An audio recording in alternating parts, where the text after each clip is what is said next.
নমস্কার বন্ধুরা, কেমন আছো তোমরা? আমি ভালো আছি। পিঙ্কি ব্লগের তরফ থেকে তোমাদেরকে স্বাগত জানাই। আজকে আমি বোয়াল মাছের তরকারি রান্না করেছি আর করলা ভাজা। প্রথমে আমি ভাত বসিয়ে দিয়েছিলাম, ভাত আমার রান্না হয়ে গেছে। তারপর আমি ডালটা রান্না করে নিয়েছি সকালে। ডালটাকে আমি পেঁয়াজ ফোড়ন দিয়ে রান্না করেছি। এখন আমি ভালোভাবে আরেকটু জাল তুলে নেব। তারপর আমি কড়াইতে শুকনো মরিচ আর কালি জিরা দিয়েছি করলা ভাজা করার জন্য। এই করলা আর আলুগুলোকে প্রথমে আমি ভালোভাবে কেটে ভালোভাবে ধুয়ে নিয়েছি। এখন আমি একটু ভাজা করে নেব। এগুলোকে ভাজা করার জন্য প্রথমে আমি মজিয়ে নিয়েছিলাম। তারপর আমি এটাকে ভালোভাবে ভাজা করে নেব। ভাজি করার জন্য এটাকে আমি 10 থেকে 15 মিনিট সময় নিয়েছি। আমার এখানে প্রায় মোটামুটি ভাজা করা হয়ে গেছে। আপনারা কে কী মনে করেন তা আমি জানি না, কিন্তু আমার কাছে করলা ভাজাটা আমার কাছে অনেক ভালো লাগে। তাই আমি এটা মাঝে মধ্যে খাওয়ার চেষ্টা করি। করলার সাথে যদি আলুকে এভাবে কেটে দেওয়া যায় তাহলে খেতে অনেক ভালো লাগে। আমি এভাবে করলার সাথে আলুতে দিয়ে এভাবে ভাজি করে নিই। এই ভাজিটা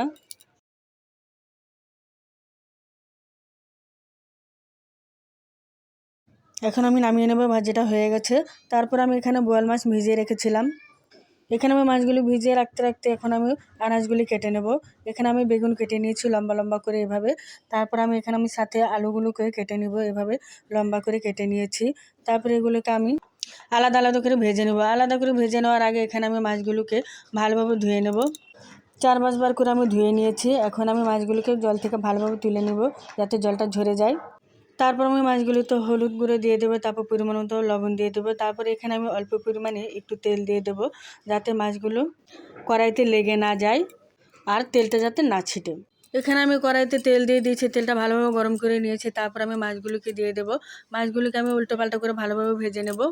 এই মাছগুলো ভেজে নেওয়া হয়ে গেছে। এখন আমি পরের মাছগুলোকে দিয়ে দেবো। তারপর আমি সবগুলো মাছগুলোকে একভাবে ভালোভাবে ভেজে নেব।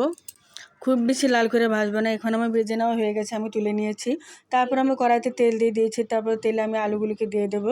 এখানে আমি আলুগুলো দিয়ে হলুদ আর তারপর লবণ দিয়ে দিয়েছি। এখন আমি ভালোভাবে নেড়ে চেড়ে একটা ঢাকনা দিয়ে ঢেকে দেবো যাতে আমার মজানোটা আর সেদ্ধটা ভালোভাবে হয়ে যায়। একটু পর আমি ভালোভাবে নাড়াচাড়া করে দেবো। এখন আমার নাড়াচাড়া করার পর এখানে আলু ভাজিগুলো হয়ে গেছে। তারপর আমি তেলে আমি বেগুনগুলি দিয়ে দিচ্ছি। এখানে আমি হলুদ লবণ পরিমাণ মতো দিয়ে ভালোভাবে ভেজে নেব। এখানে আমি একদম ঢাকনা দিয়ে একটু ঢেকে নেব যাতে ভালোভাবে মজে যায়। এখানে আমি মজানো হয়ে গেছে। তারপর আমি ভালোভাবে একটু ভেজে নিয়ে তুলে নিয়েছি। এখন আমি কড়াইতে তেল দিয়ে দিয়েছি। তারপর তেজপাতা দিলাম, পেঁয়াজ দিলাম। পেঁয়াজগুলোকে ভালোভাবে ভেজে নেব। পেঁয়াজগুলো ভাজা হতে হতে এখানে আমি হলুদ মরিচের গুঁড়ো জিরা ধনে গুঁড়ো পরিমাণ মতো লবণ দিয়ে দিয়েছি। এখানে আমার পেঁয়াজগুলো ভাজা হয়ে গেছে। এখন আমি মশলাগুলোকে দিয়ে দিয়েছি। তারপর এখানে আমি মশলাগুলোকে ভালোভাবে কষিয়ে নেব।